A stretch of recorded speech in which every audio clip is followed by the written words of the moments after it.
Hi, my name is Raktim Singh. I'm a senior product leader in Finacle Infosys. I'm the host of the show Inspire Better Banking, Future Banking. Today we have a very special guest, Mr. Imtiaz. Mr. Imtiaz is based out of London. He has extensive experience in Morgan Stanley and he is the founder and director of Deep Learning Strategies. Welcome, Mr. Imtiaz. If you can, for our viewers, it will be good if you can introduce yourself fully. All right, Tim, a pleasure to be here, and thank you so much for inviting me. I'm honored and delighted to participate in this session. By way of background, as you pointed out, I was the founder and global head of Morgan Stanley's climate finance business, which covered debt, equity, investments into projects, clean technology, and indeed carbon mitigation projects around the world and strategic advice. Prior to that, I worked in the energy sector, doing mergers, acquisitions, corporate treasury, financing, project finance. After the banking sector, I took a postgraduate study in computer science, where I specialized in artificial intelligence with research in AI applied to stock portfolio management, so effectively fintech. And thereafter, I've been engaged in projects involving AI applications towards ESG, environment, social and governance, and time series analytics. I've been working with transformers, the technology that underlies generative AI or large language models, since 2020. And deep neural networks since 2016. So I'm quite experienced in this field. Thanks, Imtiaz. I'm sure this interview is going to be full of insight, knowledge, and given your vast experience in variety of the things. So let me start with artificial intelligence, and I know you are an expert into that.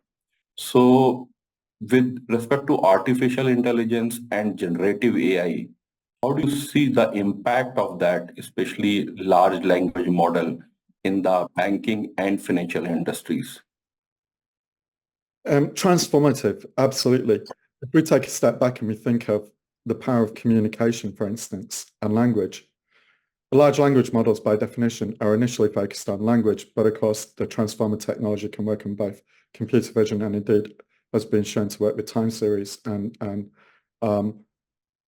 where we're seeing a lot of applications though right now is in particular language and multimodal.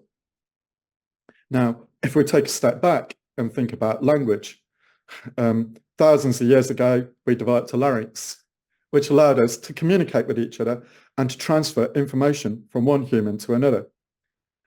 Now, as machines start to process language and understand language, natural language understanding, natural language processing, it allows machines to engage with humans and machine to machine. Now, we think about the world that we live in with digital technology, which has only accelerated due to the COVID crisis, as digital took off more and more. We're in a world with big data where veracity, volume of data, and velocity of data has only just accelerated. Now, when you come to the banking sector, it becomes more and more crucial to be able to use that data in an effective way to create value for both the customer, in terms of the customer experience, and also internally for the company. So intelligent applications of AI and generative AI should be focused on how we can improve the customer experience, create value for the customer, a high degree of personalization. And actually, I refer to it as mass hyper-personalization at scale. It might sound contradictory, but in actual fact, that is what LLMs actually allow us to get to, is to personalize the experience for the individual customer and tailor towards their needs. So that's on the CX, the customer experience side, but also in terms of understanding the customer, in terms of sentiment analysis, and in terms of the operations of the bank. And this can range from things like document summarization, I've mentioned sentiment analysis, to helping the due diligence process on the corporate banking side and corporate finance, M&A, etc., on the capital markets side, all the way. And for example, there's been a report of JP Morgan, for instance, investing heavily in AI technology to dramatically streamline and rapidly accelerate documentation process, which saves a lot of cost. Because ultimately, what you want to do as an organization, if you're a bank, you're not a technology major. You're not a Google. You're not a OpenAI. You're actually somebody who's using at an enterprise level. And what you want to do is to be able to focus on value creation, return on investment, return on capital, ultimately improve EBITDA, as well as improving the customer experience. So we're going to a world where increasingly financial institutions can leverage this technology to improve customer satisfaction, customer retention, and improve their operations from the back office to the front office to create a symbiotic relationship between human banker and AI to result in better value for the organization and the client. Thanks, Imtiaz. I think you have touched a lot of things. Somewhere I had read that one of the biggest invention for us for the discovery was understanding and having language, and that separates the human from animals, because with language and printing press and through books, we can pass on the knowledge from generation to generation. And now it's like machines are also learning those language and able to communicate. And then you have very nicely summarized how the whole banking operation, from customer experience to sentiment analysis and document summary, I think variety of the things can be done. So Imtiaz, these things looks fine and looks good, but behind all the artificial intelligence is the data. And there is always a nagging doubt in our mind about the data privacy, data security. So can you explain to our viewers how artificial intelligence and the variations, the RAG model, and these things can help in the data privacy and security? These are very, very key points. So if we take a step back, the financial sector overall is heavily regulated, and data privacy is very, very important. From a regulatory perspective, from a protection of the customer perspective. On the other hand, AI is reliant on data to make it work. And what we're finding with large language models is that we can engage in techniques. So for example, we can take something like an open source model and then fine-tune it. And fine-tuning is the way we take a set of data, and we don't have to retrain the entire model. We don't have to rebuild the entire model, which will be very computationally expensive, resource expensive. We can in actual fact get a smaller set of data and fine-tune that large model, that large language model on that data and make it customized to that use case. So for example, there is a large language model called BERT, and myself and others have used it for finance with FinBERT and also for ESG BERT towards environment, social and governance analytics for classification and sentiment analysis by using fine-tuning on appropriate data. So banks can either take a model and fine-tune it on a subset of data, but also now we're increasingly seeing RAG, retrieval augmented generation. And that's very important. There are frameworks like LangChain and in particular Llama Index that are very useful for this. And what it allows a bank to do, using an open source model, for instance, is to take proprietary data and train the model or link the model to that proprietary data so that it can extract that information through the large language model, be it classification, sentiment analysis, document summarization.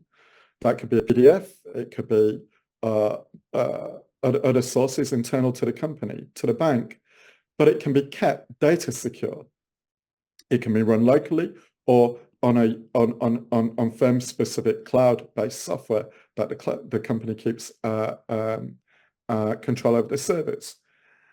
So this is going to be a big, big game changer, because what we can see, for instance, an LLM, a large language model, may not have certain information that it's in its training history, but using RAG, it can extract up-to-date relevant information, either going to the internet and extracting that from internet sources, or as mentioned, through proprietary private data.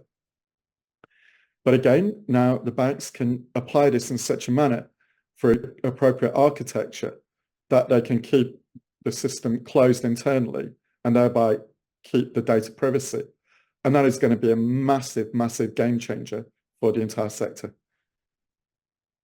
Thanks, Imtiaz. It's very useful the way you have explained how a RAG can be used. So little curious to know, and as you rightly said, the training data may not have used or wouldn't have used my proprietary data. So what will be the advice here, like, or how do you see here the models emerging?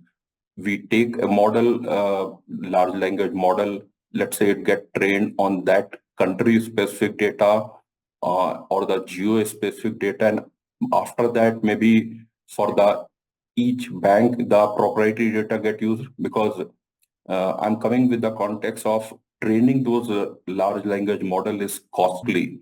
Yeah. So yeah, it will be good if I can train it, but I'm just thinking of so many banks, whether they will be able to scale up. So if any suggestion in this direction will be helpful. Yeah, there's good points. And if we break it down, first of all, as mentioned, when you look at, for example, an OpenAI models such as ChatGPT, and there have been concerns flagged where certain companies have fed it data and it had taken that data. For example, I think one company had given it code, and that code was taken away and given away to others. And concerns in Italy about GDPR, etc., in the way that data was being extracted and used. But ChatGPT at the time was not trained on the latest data either, so it could only answer questions up to a point. Now with RAG, whatever model you're using, be it including open source models, you can now link it to actually go and find up-to-date information on the internet. And so that allows the model to be up to date. But when we come to open source, for instance, and use proprietary data, or link it to proprietary data through RAG, it means that we can keep that, as mentioned, in a closed system, proprietary, internal to the bank. And the latter point that you made, which is about, effectively comes back to value, which is if you're a bank or what a financial institution in general, and you're investing in this AI technology, you want to invest it in such a way that you are generating value, return on investment. That what you're doing, of course, there's always some degree of experimentation and customization needed, but ultimately you want a clear objective on what you want to achieve and an architecture that's going to get you there. So effectively, it's not efficient for a bank to try and be a Google or an Amazon or an OpenAI. You could if you really wanted to, but it's not the core business of a bank generally. Building the massive research teams and capabilities needed for that isn't always going to be an option. Some banks, JP Morgan and one or two others, maybe have been investing a lot. However, generally speaking, a bank as a core business is banking and financing, taking risk for an appropriate price, evaluating risk and taking risk and pricing it appropriately. So technology is an enabler for a bank, and using technology out there that is created already, but customizing it in a cost-efficient manner. And absolutely, that's very important because many of the banks now have ESG obligations and are committed to sustainability, pathways towards net carbon zero. So you have some very, very large, gigantic large language models out there that are well known for creating an astronomical carbon footprint. And what we're seeing in the open source side is a push towards quantization, effectively neural compression, in other words. So making it more and more computationally efficient so that we're getting smaller models, but are able to perform at the capability of larger models. And that gives a benefit both in terms of reduced energy cost, and of course energy prices have been very high all over the world recently, in recent times, and therefore also lower carbon footprint, which matches the bank's sustainability criteria objectives.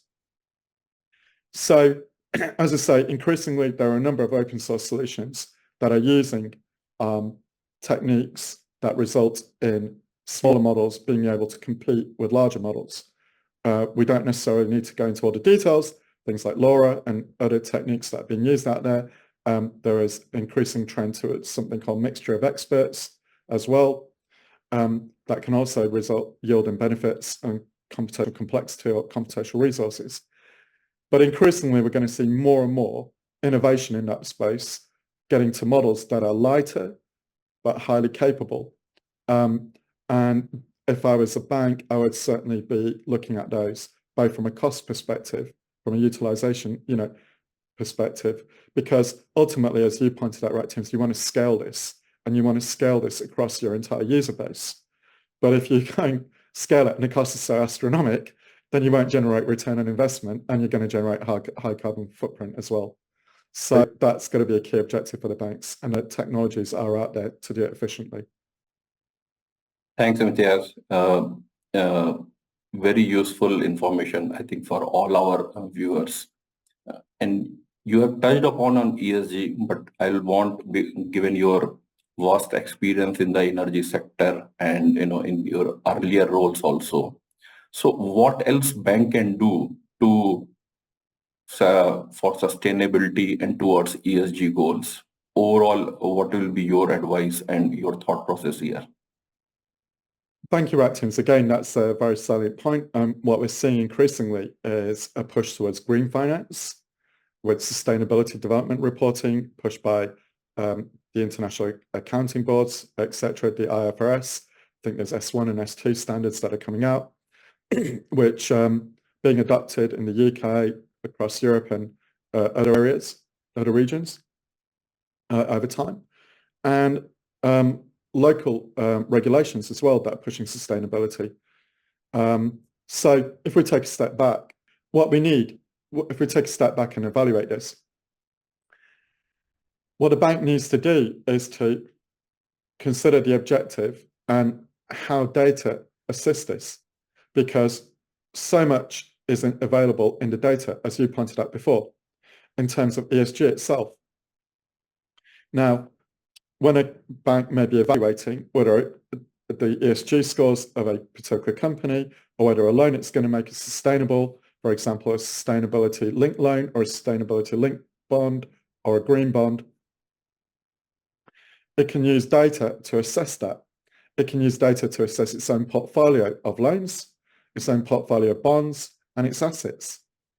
So you can apply large language models to helping go through that data, both structured and unstructured, to evaluate from a classification perspective and also from a sentiment perspective. You can go through analyst reports, you can go through news articles, you can go through annual reports, and you can, for instance, a tool that I applied and built with my team, and we were able to go line by line and score line by line and score for all three of the E, S, and G metrics, environment, social, and governance, and show flag to the user, to the client, where there were particular positives and negatives, so they could understand through the report what was driving the overall score and where there were particular concerns or positives, merits, as the case may be. So that's one example, and that can help with something called greenwashing. Greenwashing is increasingly a concern for regulators, where banks are nervous about this, whereby they engage in a financing, believing it's ESG compliant or promoting sustainability. And unfortunately, somewhere along the way, it doesn't actually promote sustainability and results in brand issues for both the bank and indeed the underlying corporate. So we can design around data and evaluation of this to try and mitigate and prevent that from happening where possible. So increasingly, we are going to see and are seeing already banks and indeed asset managers applying large language models towards ESG analytics and evaluating their portfolios and their actions. And I think that trend is only going to accelerate, as indeed many underlying corporates get captured by regulations in the EU and the UK and adopt similar technologies. Thanks, Imtiaz. So I think the important point is, again, the things we started on the data, the processing of data, data bringing transparency, because you have now data for everything, for all the stakeholder of the banks, whether they are really following the ESG guidelines, including banks themselves, whether they are following, and with these large language models and other technology things, it can be whatever our ESG goals are, it will move us forward. So yeah, that's very helpful. Imtiaz, I also wanted to know your input on 5G and 6G, which is coming out. So whether those things will help banking sector, either the technology, what they're deploying, or in their banking operations. So if you can throw some light on that, that will be helpful. Absolutely right, Tim, and these are key points as well. And we're still actually in the early stages of 5G, in the sense that standalone 5G networks are still emerging. A lot of the 5G that we have around the world is actually non-standalone, whereby it's piggybacking on 4G infrastructure.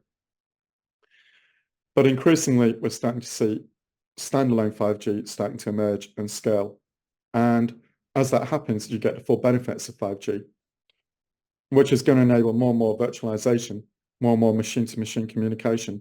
So what it does is it dramatically increases the capacity on the network, as well as the speed and the ultra-low latency. And what is latency? Well, latency is the time it takes between, say, a client device, which could be, say, a bank application on someone's mobile phone or a laptop, going to a remote cloud server and getting the signal, sending the information back and forth. The time taken to get a response back. Now, 5G is ultra-low latency, especially when we get standalone 5G applications. And as you dramatically increase the device capacity, you get more and more machine-to-machine communication capability as the Internet of Things, IoT, scales. And we come into a world where we get more and more AI on what's called the edge of the network, the edge, or edge computing. So we're probably going to see more and more of a hybrid world where you have the cloud, where maybe AI models are initially trained and deployed, and maybe they serve a purpose as historical data lakes for analytics. But we may well see a lot increasing growth on the edge of the network, where you get more and more devices with AI and sensors with AI enabled on them locally, closer to where the data is processed, enabling real-time analytics, real-time responses, and this hyper-personalization at scale. So, this will be smart cities, smart homes, smart offices, smart factories. But I don't just say smart because smart means internet connected, but increasingly intelligent. Now, when I say intelligent, I don't mean at the level of the human brain, but intelligent in the sense that they can respond to the user needs in real time or near real time, enabling that high degree of customization and personalization, and indeed an ability to predict predictive analytics and respond before perhaps major issues happen. For example, predictive analytics in a factory warning that an unplanned outage is about to occur and taking action to remediate that, which saves the company money and damage to equipment. So what does it mean for banking? Well, it means that you can do near real-time credit analytics. When you think of credit, for instance, a lot of it right now is heavily historic. And we saw that issue when the COVID crisis broke out, where suddenly certain sectors shut down. And the last credit reports, which were from a year ago based on annual reports, were no longer valid.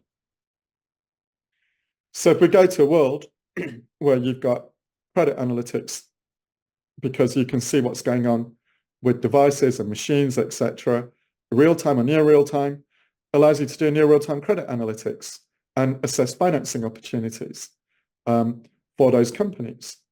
That's one example. Another thing with 5G, as it enables more and more virtualization, technologies such as augmented reality, mixed reality, virtual reality, which currently do still struggle with 4G, but with standalone 5G, we'll have the ultra-low latency and near real-time responses will increase in scale. So we're going to go into a world where 5G through the ultra latency enables technologies such as augmented reality, mixed reality, and virtual reality that currently struggle without standalone 5G to start working. Now you combine that with a generative AI agent locally, perhaps in the future, not just on a mobile, but on 5G enabled glasses that may come out in the next few years, lightweight ones from Apple and others, Samsung, etc. Got a personalized AI agent, which could be your bank specialist engaging with you through mixed reality as the user, as the customer, guiding you and helping advise you in certain things. And then handing over to the human agent when you come to the final decision or where it can't advise you anymore. So it allows banks to create virtual agents that can highly personalize the customer interaction. And I believe with multimodal, multitasking, large language models or generative AI that are emerging now, combined with the next generation of 5G and eventually 6G, that is where we're going to over the next few years. Complete hyper-personalization at scale. Thanks, Imtiaz. It's really wonderful what you've talked about. I think you covered many things for our viewers. Personalization at scale, smart wearables, including glasses and many things, the virtual assistant for me and for everybody, for all consumers. And the important thing of the real-time data analytics so that we don't just look at the historical data, but able to do the credit analysis and various other things in the real time. Just really fabulous. So Imtiaz, I'll go to one more topic where I know you are expert and you can shed light for our viewers, asset tokenization, because along with that, to me, it looks like it will be one more alternate class, especially either in the property or various other cases where asset tokenization can be done. So if you can explain what is your definition of asset tokenization and how it will help bankers and the customers of the bank. So that will be very helpful. Sure, absolutely. So we've got an increasing number of proof of stake blockchain technologies that are relatively low carbon footprint with relatively low energy consumption out there. And what that enables is to take real world assets such as property, bonds, green bonds as well, and even equities where appropriate, and including some of the liquid equities, and tokenize them so that they can become more liquid, more fungible, and standardized, and enable secondary trading as well as cheaper primary issuance. So if we take the example of green bonds, for instance, there was a report from HSBC a number of years back which showed that if you tokenized through blockchain green bond issuance, you could reduce the issuance cost times 10x, very substantial amount. So I think what's been where some of the doubts have been is around the regulations and clarity in that. But I think increasingly we're going to see more and more, hopefully, regulatory clarity coming through. I think some of the regulators, such as Dubai, have in the UAE, have taken a bit of a lead there, and perhaps we're going to see over time more and more, especially on the asset management side, tokenization coming through, which is going to enable widespread participation, and it enables de-risking or risk sharing. Take the example of a bond again. If somebody's looking to raise $1 billion, I'm making this figure up, but $1 billion to finance a giant offshore wind project or huge solar wind project combined together, for instance, then instead of one or two asset managers taking that and getting trapped in paper that is a liquid, and perhaps finding all the costs of that very high, you could syndicate that electronically, digitally, through tokenization, through 50 or 100 asset managers in smaller token denominations, and enable a secondary market that allows asset managers to fine-tune and delta hedge and manage their positions, and others to come in and make markets and buy and sell, and one asset manager may have liquidity needs, allows them to sell that to another asset manager that says, actually, I want this exposure on a cost-efficient basis, because you won't have all the expensive paper and current mechanisms that are there. And the same with property portfolios. You could do that there as well.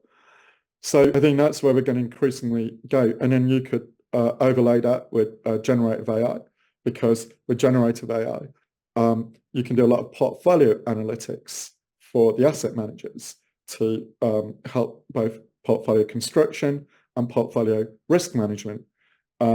As we go, as I said, increasingly to multimodal multitasking models. We have models that can assist asset managers to summarize documents and reports that come out, flag to them what's important on analyst reports, on media reports, and increasingly do predictive analytics in terms of forecasting. So I think we're going to go to a very, very interactive world where asset managers will be able to have large language models or generative AI tools that help them to quickly manage the data overload they've got increasingly, to see what's important, to evaluate including important metrics such as ESG, and indeed factors and factor investing, what factors are driving the market right now, and how can they go overweight those factors rather than underweight, or if they're doing index tracking to help efficiently create efficient portfolios that do the index tracking for them. And as I say, to also look at tokenization opportunities that would allow them to not only reduce and more efficiently issue for banks new financings, but also to more efficiently manage those portfolios and create liquid secondary portfolios out there that they can delta hedge with. Thank you, Imtiaz. It's really wonderful and getting your insights, knowledge on a variety of the topic. So if I can just ask one more question here, how do you see, we have talked about the artificial intelligence, including generative AI, the power of data, smart variable, including virtual assistant and asset tokenization, and the 5G and the adoption of that. What else you will suggest to for the future of banking and the banks who are listening to that, the bankers who are listening to that, what else they should get ready for it? So what is the other things which they can expect, which technology can bring, or overall trend in the fintech? So your remarks here. I would say think of strategic agility. Think of the new opportunities that are going to come and position for them. There are threats, of course there are threats, as there are also a lot of opportunities. If we take a step back, Sundar Pichai has pointed out that we're about to go through a period of very, very radical change. And I agree with him. I personally believe between now and 2030, we may well go through faster and greater change than we have done since going back from now to the start of the Industrial Revolution, like just in a 5 or 6 year period. We are going to see AI models pretty much everywhere, AI all around us. And when you get that rapid change, it's about the ability to adapt quickly, to find the opportunities and respond quickly. So be proactive, understand what is happening. When you adopt the technology, adapt it in such a way that it's modularized, for example, with containers. So you can plug in and plug out, because the models are going to keep on changing. The models, we're going through such rapid advance that when you look at the large language models, every 6 months, every year, etc., you're going to get models that are increasingly game changers, probably, as we already are. So that's one element. But the data, as you pointed out, Raktim, the data is the thing that allows you to have the advantage. So being able to create your architecture in such a way that maybe the models are more and more commoditized, but you can customize them on your data to make them personalized to your needs, have clear objectives, remember what you're trying to do in each case, how you're going to achieve value from there, and be dynamic and adaptable. That is going to be the big thing going forwards. So I'd say the winners are going to be those who respond dynamically to this very, very fast changing world. Yeah. Thanks, Imtiaz. I think you rightly said, though technology is enabler, but we can do wonders with that. And data, again, it can help banks to decide on many things, and you have helped us understand how that data can help from customer experience to smart credit analysis, as well as making sure that you banks also have to keep on evolving themselves in this ever-changing world. And data will be the key here. Having said that, data security, I think you have helped us also to understand how the RAG model can help in data security, as well as data can do many other things. On the point of data and data privacy, there's also the ethics side, which you've pointed out, and the security aspects. And I think increasingly banks will probably seek to experiment with the emerging fields of things like synthetic data and federated learning, which allow for doing that, working with data in an ethical manner. And in particular, I think synthetic data, as long as it's good quality data that is being created artificially, and large language models and generative AI, including GANs, can create, the GANs, for example, can help create the synthetic data. Now, again, you have to be careful to make sure it's good quality data, otherwise you get garbage in, garbage out.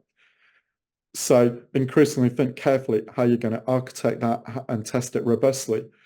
But I do believe increasingly we're going to go in that direction towards anonymization of data, towards synthetic data, and towards federated learning, and combining perhaps federated learning with large language models so that we can get this data privacy, so that we can get this, but allow banks to still leverage that data to gain an advantage. Yes, I agree. It's important point. The synthetic data, yeah, we can use that. But along with that, the ethical AI, this is what we also are practicing within our organization also. And I think this will be true, given that there will be abundance of data, and there can be fake news or fake identities or deflect. There are many things. So yeah, we have to tread here cautiously, making sure that we, along with the banks, go to the ethical AI part. And thanks for adding that note. I'm sure it's a very important point.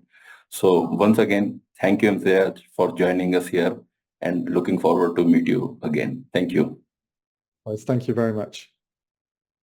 I have done many interviews, and those episodes are available on our organization website. And I'm looking forward from feedback, input from all of you on this. Thank you.